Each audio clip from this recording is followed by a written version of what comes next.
Now we're going to be talking about establishing and then strengthening these brand new units. It's important that we keep units, that we know how to establish them and build them.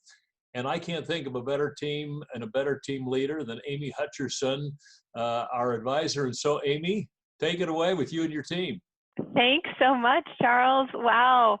I don't know about everyone else. I am seeing the chat feature blow up right now, but everyone's thinking, how do we get one of those solos? Gary, if you're listening, my favorite is definitely Groot. We'll connect later. So I'm going to start off this real quick session. Well, actually, our session is not quick. It's an hour long, and I'm going to encourage everyone to definitely stay with us, because afterward, at the end of this session, you're going to be in for a treat. So I'm going to start us off with just some nuts and bolts, actually some tools you're going to need in order to start your new unit in your community. And I have an all-star staff with me here today. You're really going to enjoy this, and you're going to find out how these amazing scouters started new units in their communities. So let's talk a little bit about your toolbox. First of all, I'd like for you to turn to page 10 of your participants workbook. And we're just going to go over with my session here just a few important tools that you're going to need in your toolbox. We've talked a little bit about some of this stuff already, but as we know, talking about it more and more often helps us take action. So first up, I want to start with this wonderful quote from Helen Keller: "Alone we can do so little, and together we can do so much." That's going to kind of be our theme going forward over this next hour. Building relationships. Of course, everything we do in scouting requires building relationships. Whether you're going to enlist the help of a new chartered partner, you're going to recruit a new volunteer to be a den leader, or even teach a boy to tie a knot, this all requires building relationships. You're going to need to build your team. So who can help you along the way? You need others to help you, and there's lots of folks in your communities that can help you out, whether it's families within your church, a commissioner in your district. Who's out there that's going to help you? You can't do this alone. Okay, identifying new charter partners. We're going to talk a lot about this throughout the day, and I'm going to give you some resources that you can look into to help you with this process. There's lots of organizations within your communities, and some of them already have a really strong connection and partnership with the BSA. So we're going to look into service clubs, leadership organizations, a lot of different places that you can go to for help. Of course, we need family involvement. Scouting is a family adventure. Making families part of this whole process is such an important tool that you're going to need to have in your toolbox. Planning. Mark and Nettie talked about this already. You need to have plan, and plan. So that's plan A, plan B, and plan C. As a parent, I also like my kids to be part of a well-planned program, so this is certainly important. And then you're going to need to build on your momentum, just growing and growing. And if you do all the other things right, this is going to be really happen naturally for you. Before you know it, you're going to have to find a larger meeting location so that you can house all the families that are going to be involved in your scouting program. And lastly, let's talk a lot about the resources. There's a lot of things out there for you to put into your toolbox. So quickly, scoutingwire.org is a great resource. There's brochures, flyers, recruitment cards, yard signs, logos. There's ways to connect with chartered partners on this site. All of it's waiting out there just to be downloaded and utilized from you and your team. And also your local council. District volunteers and scouting professionals are there ready to help. Schedule time with them. This is, of course, the scouting professionals, this is their job. This is what they want to have happen. And your district volunteers are dedicated and they're ready to help you. All right, so enough of me talking. Now we're going to get to the really important part of this, and that is all of the amazing testimonies that all of our wonderful faculty have put together.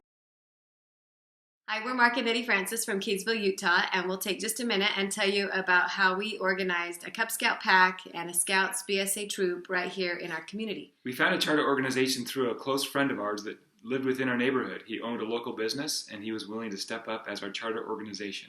And it was also great because he's a church leader in our community, and so it was, even though it's not affiliated with the church, it's kind of nice for people to know that we can be members of the church and still be involved in scouting. So after we got the charter organization, then we needed to organize a committee. And that was actually not too difficult because we just reached out to our closest friends in the community who we knew loved scouting. We met with them and we just started the process of getting our new pack and troop organized. And it was actually really exciting because we could look around and kind of handpick people that we knew we wanted to be involved. Some of our friends said yes, they were happy to help. Others said no, we're finished with scouting, and that was fine too. But by the time we were finished, we had a good scout committee and a good pack committee, and we could move forward with really stellar people helping us. The next step, of course, was to recruit youth, and we did this in a variety of ways. We immediately pushed out messages on social media, on the community pages. We printed flyers. I found that the best way to recruit youth was to ask my son which of his friends he thought would want to be in scouting. And then with him, I went to their door and took them a flyer and said, hey, we're starting a pack, and this is when we're meeting. Come and join us. And that had a great success rate. After the first year, we went ahead and did a recruitment at the school, and we were able to be right there on the back to school night. And we didn't get a lot of signups that way, but again, it was just that exposure to the community. We're here, it's happening, and that was a great way to continue to get the word out. So initially, when our unit started meeting, we were struggling to try to find a meeting location. And of course, the Cub Scouts wasn't too difficult because they were able to meet in their homes for their weekly meetings. And then we were able to partner with the local school for our pack meetings. But our troop was a little bit of a different challenge. And one day I was looking out in my backyard and realized that I had a barn. And I thought, well, why don't we just meet in the barn? So our troop started to meet in our barn for the first 8 or 9 months, and it was so much fun. I cleaned the barn out, and I put up some posters and got a lot of ropes, and it just made it feel like a real cozy environment to be able to enjoy scouting in the outdoors because we were literally outside in a barn. It was like a scene from Follow Me Boys. Yeah. The other key factor was in terms of our programming, was our camping. We started out from the beginning having family camps with both our pack and our troop. We did 2 last year, one in April and one in August, and it was so much fun. We had well over 100 people come to both campouts, and we just had a wonderful time fellowshipping together with the youth and the parents of both our pack and troop. And the other key to our success was that that our troop would go camping every month. And that was so much fun, to take these young scouts out on monthly adventures and to not just go to a campsite, have dinner, go to bed, pack up in the morning and come home. We actually try to do activities on Saturday. Just one more comment about meeting locations. That's definitely an issue because a lot of us are used to using the church buildings for our locations. We've been in an area where the church leadership has still allowed us to at least use the church building for a sporadic court of honor, which has been fine. But on top of that, we needed a place where the Scouts could meet weekly and the Cub Scouts could have a monthly pack meeting. We reached out to the local elementary school, and thankfully our principal was quite friendly and helpful, but according to district policy, there was quite a hefty fee involved with using the school.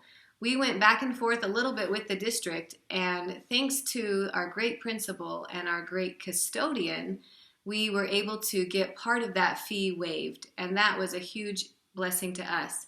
And in the end, our charter organization rep agreed to pay that fee from his business as part of his responsibility as the charter organization. And that's been really great. As far as pack meetings too, most of our pack meetings we hold at the park or in someone's backyard, except during those winter months when we're having a blue and gold, a Pinewood Derby. Then it's been great to be, like I said, at the local elementary school with a nominal fee that the charter organization has paid for us. Again, it's taken us about a year to figure all of this out, and there have been ups and downs and ins and outs and disappointments and thrills along the way. But the good news is that when you continually reach out to your community and look at your resources, people will come together, and there are definitely options for finding a place to meet. So the next opportunity that we had to work on was fundraising. The nice thing about fundraising was that we were able to participate with what the Boy Scouts had already developed. The local council had a very strong popcorn fundraising program as well as a jerky fundraising program. So we were able to just plug right into those. And it didn't require a lot of extra effort on our part to try to find a fundraiser or to try to organize it. We simply just had to follow the pattern that the local council had already established. And the Cub Scouts decided to post flags in yards for our fundraiser, and that's also been successful. Again, a good reminder to the community that we're still here, we're still scouting. It's been a wonderful joy. We have about 50 boys in our Cub Scout pack and about 50 boys in our Boy Scout troop, and we are providing an incredible scouting experience for the kids that want to continue participation. It's not easy to start a pack and a troop. It is a lot of fun. It is a lot of work. There are a lot of ups and downs, but we've met some tremendous people along the way. We've made friends with people in our community that have lived blocks away from us that we never would have known except we had gotten involved in this community scouting. So good luck, hang in there, and we hope to hear about your success stories soon. Hi, we are Rachel and Matt. We live in St. George, Utah. When the church announced that they would be ending their relationship with scouting, we immediately thought that we would be involved in chartering a unit. For a year, we talked about ideas of how to make that happen. We talked with a lot of people and found a lot of like-minded scouters like us that wanted to continue their involvement and their commitment. We have several scouting-aged children, and we found lots of other families interested in continuing their adventure in scouting. So over that course of time, we communicated with a lot of people and made plans.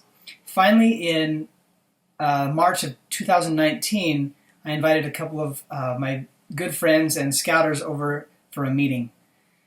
In that meeting, the 3 and 4 of us really made plans about how to find a chartered partner, which was probably the most challenging task. We also signed up for the Vision 2020 conference in Philmont in the summer of 2019.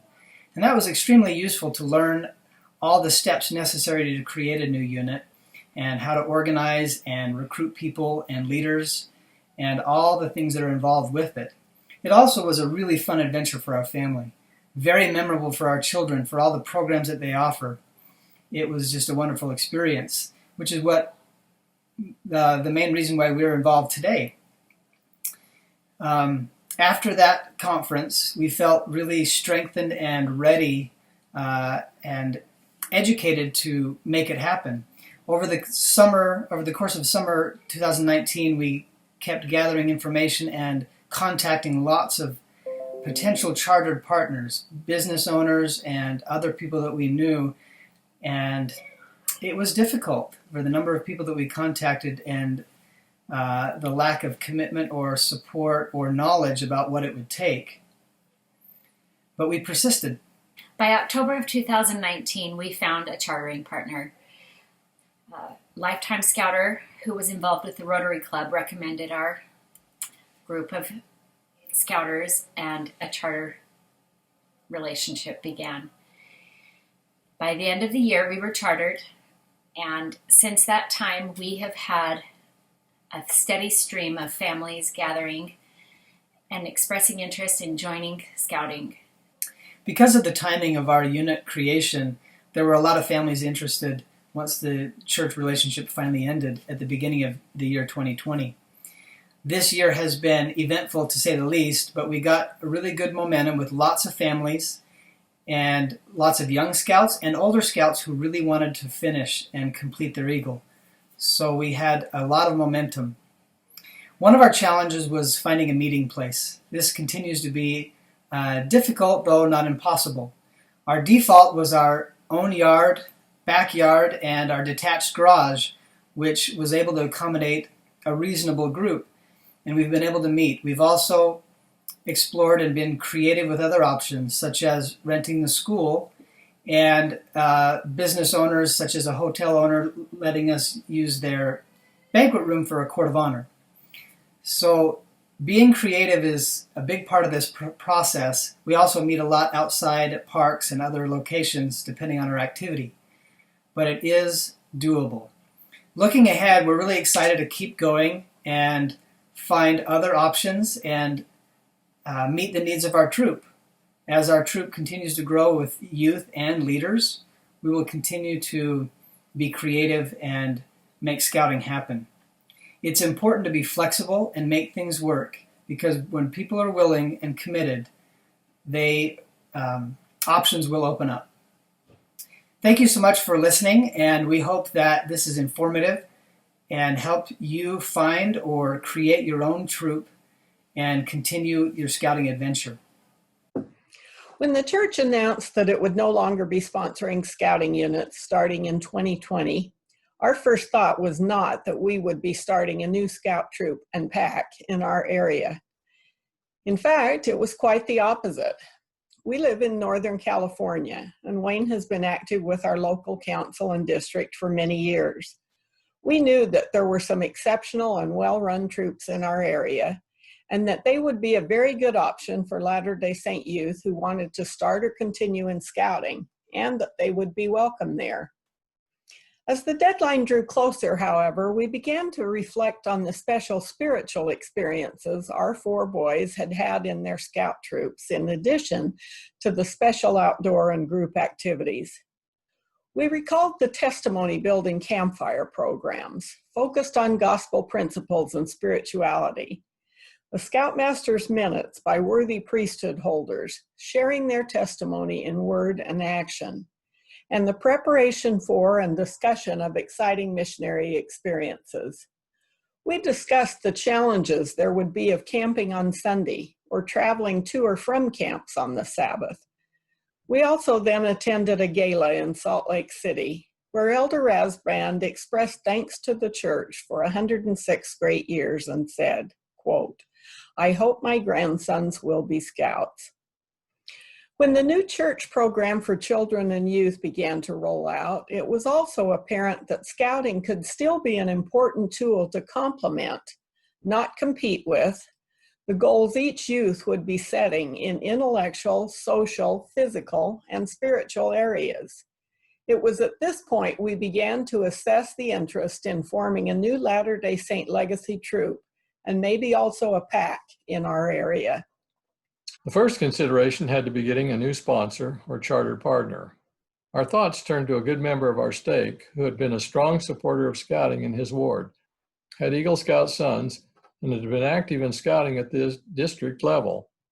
He owns a local business and has exemplified his charitable nature many times in the past. I approached him to gauge his interest and found him very amenable to the idea. One by one, we approached various men and women who had been involved in scouting in our stake and found many very willing and even enthusiastic about continuing the program. We held an initial prospective leader meeting at our home. Roma made pie, and we explained what would be needed and came away with over a dozen committed to the process.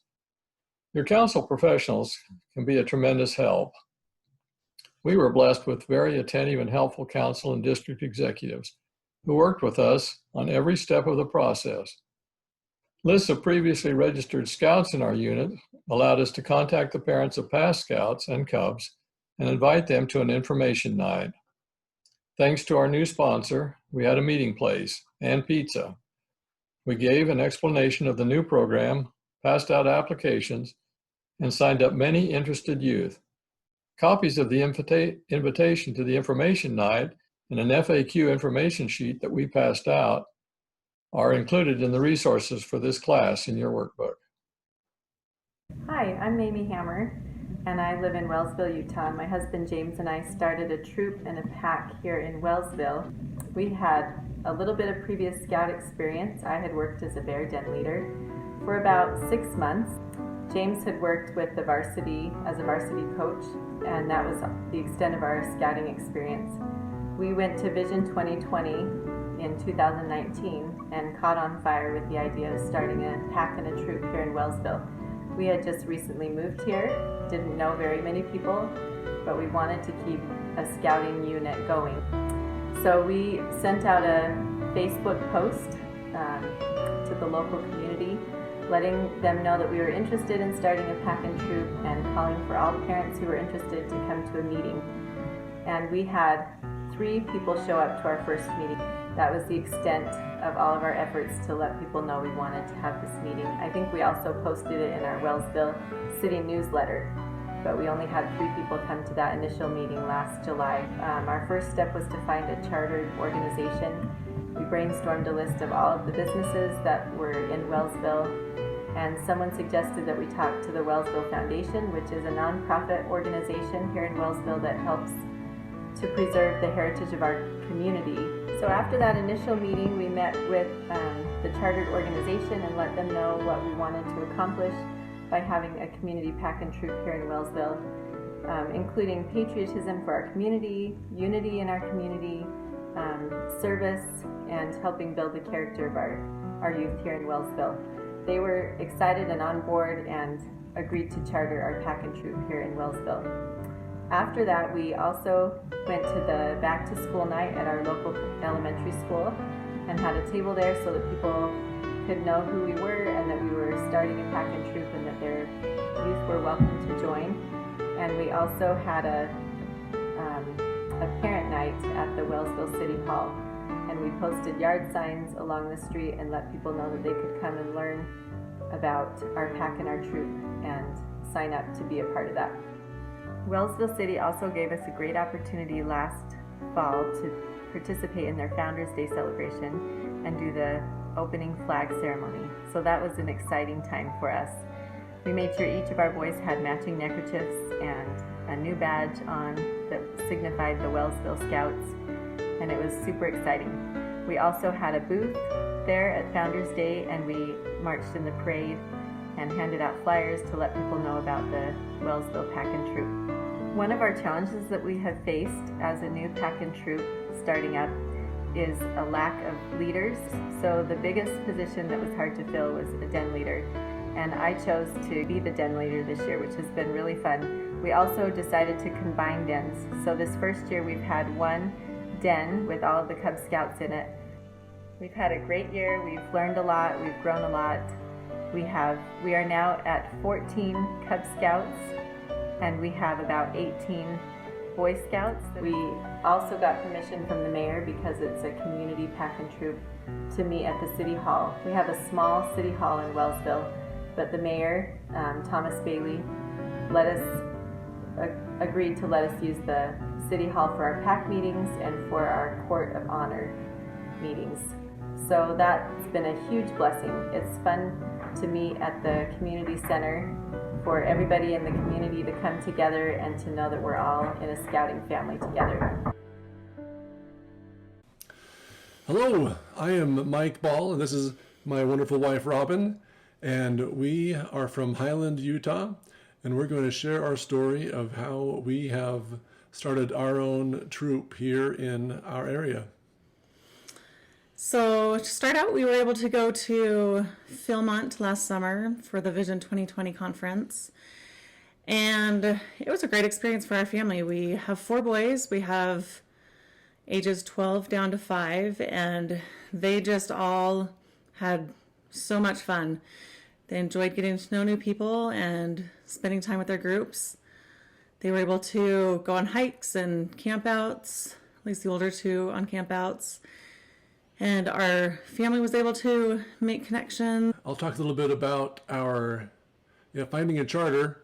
Our town here in Highland, we don't have any community organizations like a Kiwanis Club or a Rotary Club, so we couldn't go to any of those to ask about being a charter organization. At first, I tried to set my sights really high. I come from a background where when I was a teenager, I was part of an Explorer Post sponsored by the biggest hospital here in the county, and that was a great experience. And so at first I tried to go after some of our largest nonprofit groups here in our area, and those discussions over time, they decided to not sponsor a troop right now, but it was still beneficial to talk to them. And eventually I was talking with a friend of mine who lives in our stake area, and he was curious if his business could sponsor a troop. And we told him that it totally could, and he was very excited. He's a great scouter. Let's see, they have 4 boys, 5. They have 5 boys. Their last son just earned his Eagle Scout a couple months ago, and he was very excited to be the charter organization for our troop. And then we started to move forward. Want to tell them about our open house? Yeah, we invited everyone and anyone we could, sent the word out as much as we could in a couple different ways. Texted, called, talked to people, emails. Yeah, we made a flyer. I'll share a picture of the flyer here. And we sent that out through every method that we could in our stake area. This was last fall while the church's program was still scouting. And so we asked the different wards in our stake to pass it on to their families.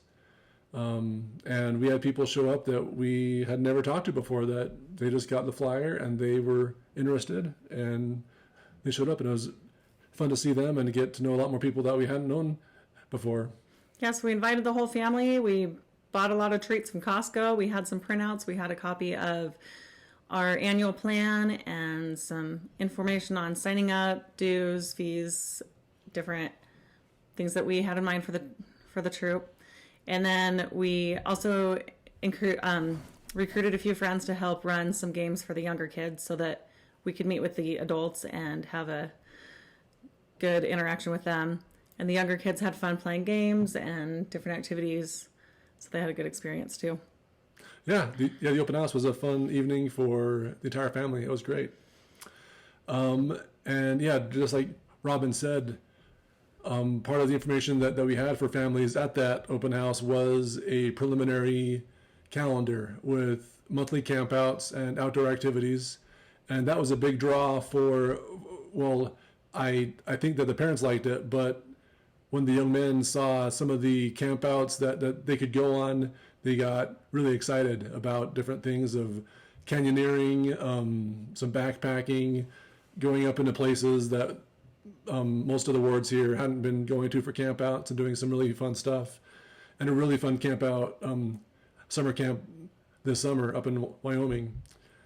As we recruited and had more scouts and families join the troop, it was so fun to work with people and be with people that wanted to be a part of scouting, not because it was mandated that they had to do it, but that they wanted to do it and they were excited to be there.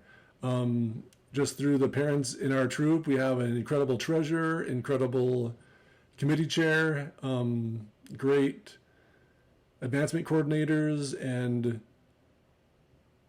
fundraising chair, and it's just so fun to get to know these awesome people that are excited to be involved with scouting and to rub shoulders with them and to help each other do it. Hello, my name is Amy Tadlock, and I'm a commissioner at the San Diego Imperial Council. I'd like to share with you a lesson that I have learned from working with new units and those undergoing a reorganization. I like to call it the parable of the tent. Only 1 in 3 new units will make it to their third recharter. A common mistake that many leaders make can cause a unit to fold within the first year. We often get so excited that we jump into recruiting youth. While this is an exciting step and one of the best parts of scouting, units that don't take time to select and train leaders will soon find themselves in a tough spot. Units may have a few successful activities, but without structure, they will lose the interest of the youth, and the new unit will often dissolve. When a leader, parent, or other adult expresses a desire to start a scout unit in their neighborhood, the first step is to find a sponsor or chartered organization. Once a chartered organization is on board, the next step is for the initial adult or adults, along with a representative from the chartered organization and their district, to begin the search for volunteers who will serve as Unit Key 3 leaders and direct contact leaders. These leaders may take time to find, select, and train. It is most effective to extend a personal invitation to serve the youth to a potential volunteer. Just like our tent poles, these leaders perform the very important task of providing structure. Without them, we cannot have a successful unit that meets the needs of our youth. The time and care invested in these new leaders is well worth all our effort. It is important to note that the tent poles are designed to connect to the tent in specific locations. These clips hold tight to the poles. They are like the youth leaders in a troop or crew who depend upon the guidance and mentorship of the adults to hold up the body of the tent. These youth leaders are the area of focus for our Key 3 and direct contact leaders.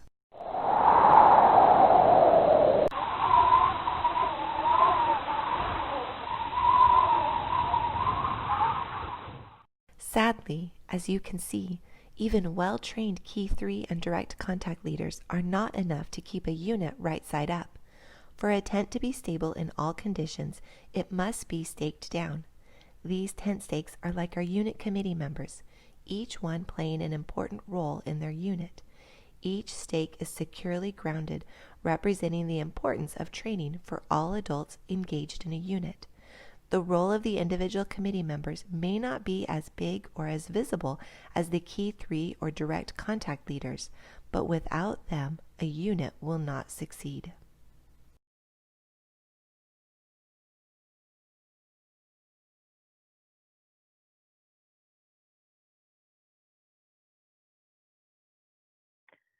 Great job, Amy. Now I'm going to invite all of our panelists back to join me. Wow, Amy, I'm so glad you got your tent secured and safe. As you can see, I'm at Philmont Scout Ranch with the tent securely upright behind me.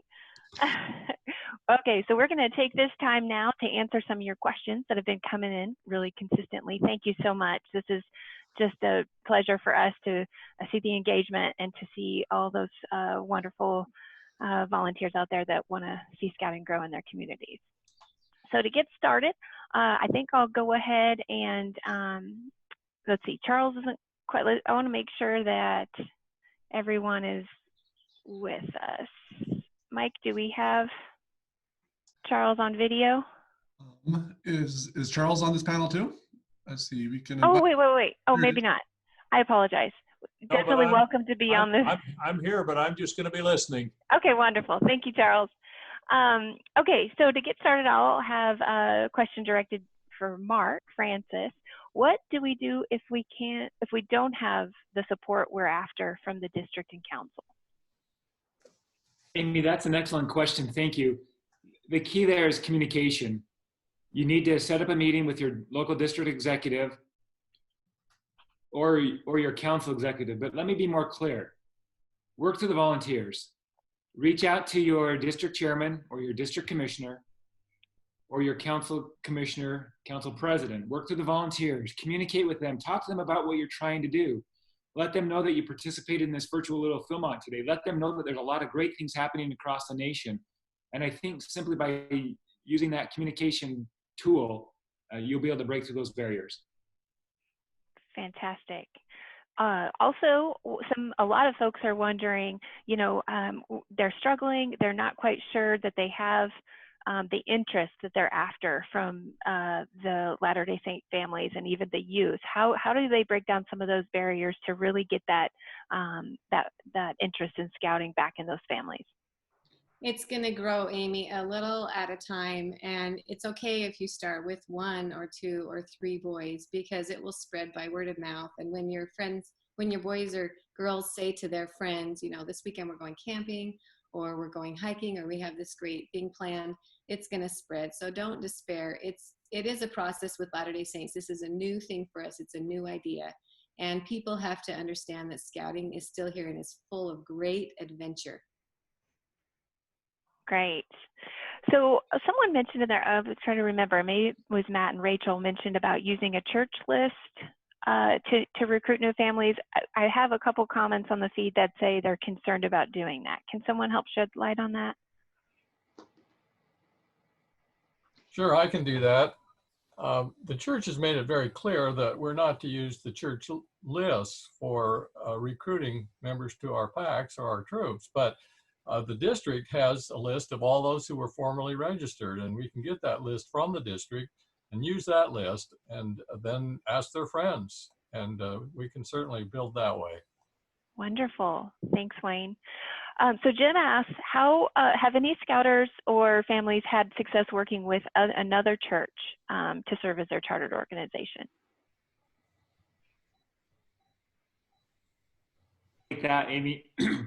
As all of you know, I work for the Boy Scouts of America, and I've spent the last 20 years of my career working with other churches and helping them get units organized. Our strongest partners across the nation are our Catholic friends and our United Methodist friends. They have thousands and thousands of units, but the list goes on of all the other major religions. We work very closely with them. They're very, very accommodating. And if you need any support with reaching out to a local church, just contact your district executive, and they likely already know who the pastor is or the leader of that church, and they can help open the doors. Wonderful. One other comment on that. When our oldest boys were younger, we were part of a PAC sponsored by the local Catholic church here. And we live in a very predominantly LDS area. And so all of the leadership in that PAC they were all members of the LDS church. And like, it wasn't really a Catholic church. It was just happened to be sponsored by the Catholic church, but everyone there was mostly LDS. Fantastic. True collaboration in the Amy, community. can I comment on that too? Sure. Not that we had experience with another church as a partner, but I think it's important to make sure that as we organize new troops, that we let it be known that these are open to youth of any faith. We put the word out and people were excited. In fact, we have brothers right now who one of them is our senior patrol leader, and they are not members of our faith. Wonderful. Thank you. So someone asked, this might be a little bit more difficult question to ask. A lot of local churches allow scouting activities to be announced. Why is the church's policy different? Why are the BSA activities exclusively excluded? I have my opinion. No, this is just my opinion that in our church, we're pretty obedient. Like when the brethren say something, it's kind of a top down, goes out and we all do it. And they're really trying to make a clean break with and not get it confused. Because if there's a mixed message of people in church saying, oh yeah, there's a scout meeting going on this week, then the members, wait, are we supposed to do scouting? Are we not supposed to do scouting? And they've just done a really good job of saying that, you know what, the church is no longer sponsoring it, but it's out there, and if you want to do it, you can, but they're making it clear that it's just not sponsored by them. And no one should. Let me jump in too. Another reason for that too is if the church was to advertise scouting, it would need to advertise other organizations too. And when they had the charter partnership relationship with scouting, it was appropriate to advertise scouting events. But now that there isn't that chartered chartered organizational role, it's not appropriate to advertise scouting or any other organization. So if you see your stake advertising Girl Scouting or something else, they're technically not following that rule. Well, and I think that the church definitely wants to promote its own program at this point and encourage people to follow that program. And so again, we don't want mixed messages and we don't want a competition, and doesn't preclude us from being involved with scouting, but we want to support the church program as well. Let me follow up with that as well. Just because we shouldn't announce it in sacrament meeting or in primary or in young men's or young women's about scouting, or on a Facebook page for our ward or stake, does not mean that we can't ask our friends to participate with us. So on a one-on-one basis, those that you have a relationship with, you're absolutely welcome to invite.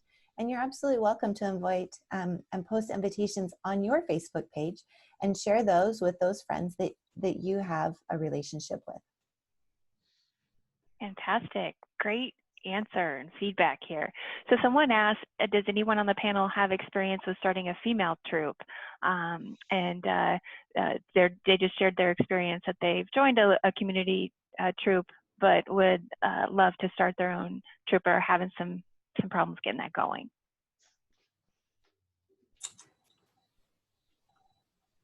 I don't know that any of us have started an all-female pack or troop, so. Let me touch on that. Again, back to my career, working for the Boy Scouts, I've been involved with the creation of many Scout BSA troops for girls, and they're phenomenal. One that I'm very closely associated with right now is in Japan, in Okinawa, Japan. My office manager Jen Amio, is a scoutmaster of an all-girl troop, and she has girl twins. And prior to working for the Boy Scouts of America, she knew nothing about scouting. But since she started working for the council, she's gotten her daughters involved, and her daughters, both of them, just passed their life board review, and they're so excited. So troops for girls are outstanding, and we need to start taking a closer look at that as we move forward. And I also want to add that I think this is a huge mind shift for Latter-day Saint families, probably one of the biggest, that we can have girl troops, but it's coming, and we definitely have young women and girls that are interested. And like Mark said, we'll be involved as soon as we arrive in Okinawa with the girl troop and girl dance in a pack. So just be patient with the Latter-day Saints. It's coming, and it's definitely valuable. Fantastic. Can I give a quick shout out? I remember last year we had our summer camp at Maple Dell, and there was a female troop there, and they were awesome. And I remember thinking how well they fit in, as if it was just another troop. It was someone inspiring. So a shout out to Maple Dell and female troops. Fantastic. Yes, and so from my own personal experience as well, kind of coming off as moderator, so I'm an assistant scoutmaster for a female troop that's connected to my son's troop, sponsored by Methodist Church, and we just had 3 Latter-day Saints families join our troops, and it's been fantastic. 2 of the young ladies just ran for leadership positions. They've literally been in our troop about 4 months and ran for leadership positions in our girl troop, and it's been phenomenal. And so that kind of leads me into my next question for the panel. I know we're talking about starting new units, but several folks have questions about joining existing community-sponsored units, which can have some concerns or some excitement depending on the situation. So is anyone want to take on that? So I'll jump in. My kids started participating in a venturing crew that's here in our local community that's sponsored by the Catholic Church. And when we first started participating, they were just coming together trying to build the crew. And we sat down and we talked to the leaders, who were friends of mine, and talked about what our schedules looked like and what days we were available and what days we weren't. Come to find out, the advisor for the crew worked late on Fridays, but my husband got off early on Fridays. So my husband would often go out with the youth and get them started on a trek earlier on Friday, so that then he could be there with them to wherever they were at. We always made sure there was an access point on Saturday, and he would hike out and come out with our kids on Saturday. And that allowed this other leader to come in. Sometimes he rolled in at midnight on Friday night and then would spend Saturday with them. When I would come and meet at the pickup point, it was a great opportunity to bring some s'mores or any other fun things or items that somebody had forgotten or left at home, or just have some fun with it. I'd come on Saturday, help them shuttle cars to the exit point. We would head out, and then the youth were free to continue, those that wanted to stay through Sunday. So you can make arrangements with local units. There's lots of options and opportunities. Just talk to the leaders. Fantastic. Thank you, Amy.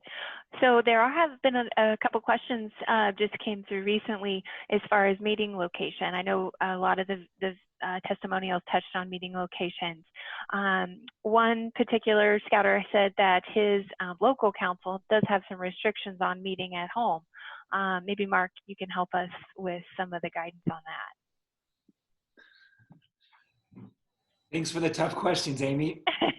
My pleasure. That's a tough one, because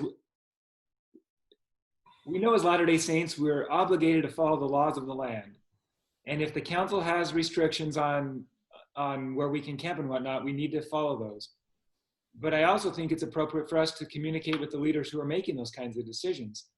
And maybe not just to help them understand our perspective, but maybe to try to better understand their perspective. I think that this issue really is a direct result of COVID-19, which we're all very prayerful and hopeful that that will pass soon. But in the meantime, we do need to be supportive of our leaders. Great, great. Yes, and we have had several questions in the feed as far as, and maybe we have a few minutes here so we can take some time on some recommendations or experience that you may have already had to overcome some of the obstacles that we're facing with not being able to meet in person, or if we're we're taking the steps to start a new unit, but now we can't meet in person to form those relationships. What some advice you all give? We had a great camp out with our troop last month, and it was all virtual, and we simply shared pictures on our Facebook group and had a lot of families participate, and it was a lot of fun.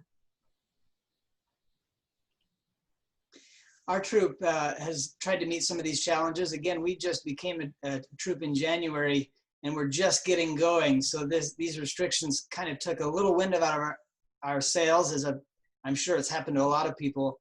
We had a family, troop-sponsored family-executed camp where each family could camp on their own, but it was a official troop activity. That's the way we called it. Okay. And that's one option. I think one other tip is that because we can't meet as much, this might be a time to sharpen the saw if you're a Covey fan. This is really a time to maybe solidify some communications, prepare some equipment, and do all sorts of those other things while we have time. And that's kind of what we've been focusing on. In addition to that, we have utilized Zoom web meetings and had each of the boys call in and be, together discussing merit badge criteria or future planning of activities. Yeah. We also, instead of a camp out, we just met at a park and went on a mountain bike ride. So following guidelines, we were still able to do an outdoor activity with distancing. So that was also very successful. We too have been very concerned about losing the enthusiasm of our boys, especially since our units are fairly new. So we've tried to keep in touch with the parents and consequently the boys at least once a week. And this has been by things like emails. We actually did a drop off a couple of times where we took by just a little surprise on the porch that included, a printed out bingo game with scout requirements on it. And then another thing that's been very successful, we've offered at least 2, I guess 3 merit badge powwows that have been done on Zoom by some merit badge counselors and had a fairly good proportion of the boys sign up. And obviously it was the ones who needed that particular merit badge. And then we've tried to make them aware of any district or even the national camp-in that was taking place online. Oh yeah, fantastic. That was a great experience. Amy, we've also in our troop in Highland have struggled with this COVID-19, and it was determined to kind of put things on a hold for a few weeks, and I got antsy. So we decided to go ahead and do a troop meeting by way of Zoom. And you don't know how difficult it is to teach knot tying by way of Zoom and not be with the boys, but it was a hoot. We had so much fun and they had fun. And, but I think the most important thing for them, Nettie mentioned this, was in one of the C's, was that consistency. And they really, really enjoyed it. And so they were asking during the next week, so what are we going to do next Thursday? What are we going to do? So, I think those traditions do build expectations, and the consistency sure helps with that. Fantastic. If I could jump in too with dovetail on Matt's comment about sharpening the saw. Let's not forget that it was 2 years ago that we all retook YPT with the new program. So many of us are about to expire on that. This is a good time during this downturn to get some online training, including YPT, completed. Oh, for sure. Taking advantage of that time. Okay, we have a couple minutes left. I will say that Zoom meetings are starting. My son is starting to get a little burnout. So we've been moving to doing a challenge on Zoom, and then everyone runs out and does that challenge, and then you come back for a touch base, and then go out and do a challenge, and then come back. So that kind of integrates the activity level there. So a couple of promotion questions out there we've had on the chat feature, on the Q&A. Are the youth and adults allowed to wear their uniform to church on Scout Sunday? And would it be appropriate for a kid working on his Eagle to invite his quorum to help and post it on the circles in the Gospel Living app? Well, I'd like to respond to the last part of that. I think certainly when he's working on his Eagle project, he's talking about his friends. And even though they're in the priest quorum or the teacher's quorum or whatever, he certainly can ask them as friends, not necessarily as a part of the quorum. And I think that would certainly be allowed. And I don't remember the other half of the question. It had to do with wearing uniforms when they pass the sacrament or to Sunday. And I think the policy of the church was clear when the church was in scouting, and that is that they don't do that on Scout Sunday, and it would still be the same. It'd still carry on. So they can go other places on Scout Sunday and wear their uniform, but not to church. That should stay consistent. I do want to add, though, that there are some beautiful Scout ties or Scout scarves, and in the past we've tried to wear a Scout tie on Scout Sunday or a Scouting scarf. Wonderful. Okay, I think that we're, thank you so much to everyone, all of your wonderful testimonials. And for those of you that submitted a question that we didn't get to, we're going to have a large block of time at the end of the afternoon into the evening that we're going to dedicate to the questions that we didn't get to today or during this session. So thanks again to the panelists. And I think we have one more video by Trevor that I know everyone's going to love. We have been richly blessed this day, as we've heard from so many experienced scouters in the development of units across the United States. My name is Trevor Bender. I'll be the concluding speaker for this session. What I wanted to share was some lessons learned that I was able to derive from the creation of a unit in my own home county or hometown of Oceanside, California. It's Troop and Pack 2020. We created this unit in December of 2019 as we saw the church leaving and wanted to creating a legacy unit for others to continue on. And word spread very quickly and rapidly, and we received a number of boys. Right now we're at 57 scouts and 20 cubs. Great unit, love it. And I was asked to be the committee chair. Wonderful opportunity for me. I'd taken the training, never done that before in my career in scouting, but hey, what the heck, let's give it a shot.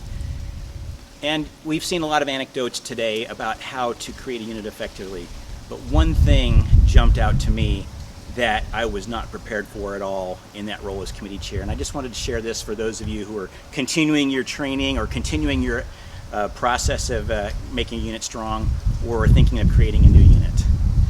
What we're missing from the beginning was someone that played the role of the bishop in the standard Church of Jesus Christ of Latter-day Saint unit. And what I meant by that is somebody who issued callings to fill positions that were vacant. For example, if a scoutmaster moved out of the ward, there was no transition plan needed. He was almost immediately, a new one was immediately called to the role. Similar for other positions as assistant scoutmasters or members of the committee. That particular decision-making authority is not present in our legacy units. And so it has to come from someone, either the committee chair or the chartered organizational representative or the scoutmaster in some roles. And so that's what I would encourage you to do. Take that rein by the hand, be assertive.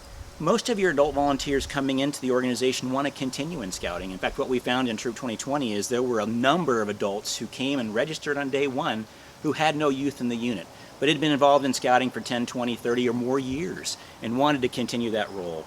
That was a ready leadership pool that most of them would serve in any position asked. It just took someone to raise their hand and say, will you be our equipment coordinator? Will you help us out with summer camp? The different roles that are most important in a functioning committee. So that's my advice. Now, many of you saw the promotional video that was filmed right in this very yard by myself a few weeks ago that we put out on Facebook and other platforms.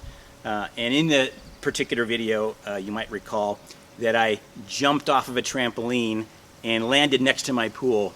And I received numerous comments that, wouldn't it have been better if you landed in the pool? And so I kind of put out a challenge there on Facebook that if we got 250 participants for this seminar, I am jumping in the pool. Well, we're well over 500 as of today and still got a week to go in registrations. So we're going to do that right now. First off, I want to show you my BSA Summit towel from the Bechtel Reserve. I had the good pleasure of serving as a troop guide in the first national linked troop model, BSA 20-1. A little shout out to my colleagues and friends who were in this wonderful experience in January 2020 in the chilly hills of West Virginia.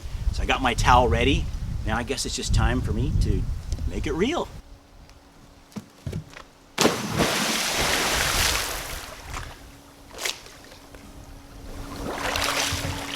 like I said, the water is fine. Man, I can't believe my friends on Facebook put me up to this.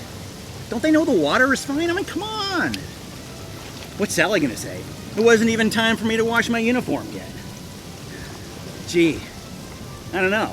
My uniform's probably gonna shrink. I guess I'm gonna have to lose another 5 pounds to stick with it.